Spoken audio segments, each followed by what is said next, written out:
Welcome to the Georgia Grown Outdoors channel. Today we're going to work on some pig slop to help you attract the hogs that are on your property. Here at the Georgia Grown Outdoors, we do everything family style. So my son Grayson's going to help us make up the slop. First we're going to start with pouring these jugs of Hawaiian punch in the barrel. We're using a 55-gallon drum today. We're going to mix up about 100 pounds of corn. We're going to use the Hawaiian punch. And then next we're going to use some Jello, some cherry Jello, and some yeast. Because what we're trying to do is get that ferment action going on. We want it to sour and ferment because that's what hogs like. Grayson's pouring in 8 gallons of the Hawaiian punch, and then we're going to put the cherry Jello in there and the fast-acting yeast. And we use this big paddle right here to mix it all up. Once we get all the ingredients mixed, we're gonna pour this corn in our barrel and then put an inch of water over the top of it. Now we're just gonna take this Jello, pour it straight in, all 7 packages of it. We're using so much because we got 100 pounds of corn. We're gonna let it sit for 5 days.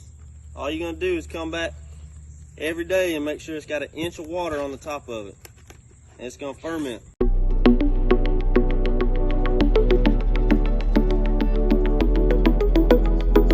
So start with the yeast. Just tear it open. Better than I did. Get it all the yeast inside.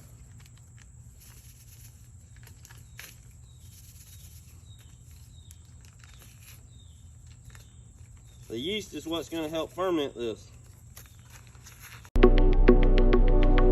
What's going to happen next is Grayson's going to take the paddle and mix all of our ingredients together.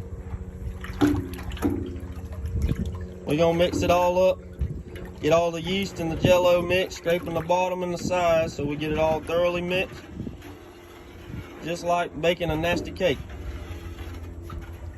Then we're going to pour this 100 gallons of corn in here and put water on top of it, sit in the sun for 5 days.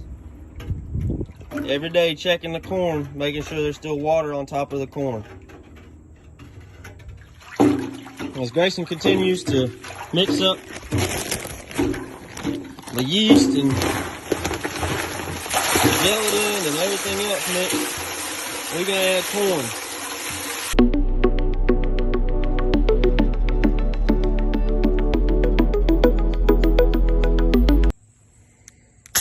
Now we're going to put the water in there, filling it up an inch over the top of the corn. Now you can do this in a 5-gallon bucket and less corn than we put in here, but we probably have 30 hogs on our property and we try to make a big batch so we can bait a bunch of hogs. Next thing, we're going to put the lid on it.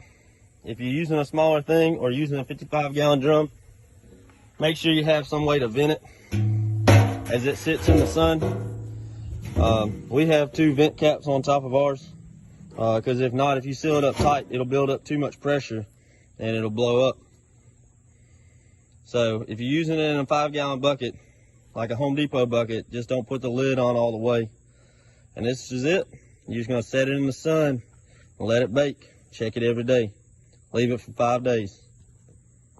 Now our lid's on, we're gonna crack our vent caps, let it breathe, sitting here in the hot Georgia sun. I appreciate y'all watching the very first video of the Georgia Grown Outdoors. And there's Grayson playing with the buckets. Y'all be good. We'll see y'all next time.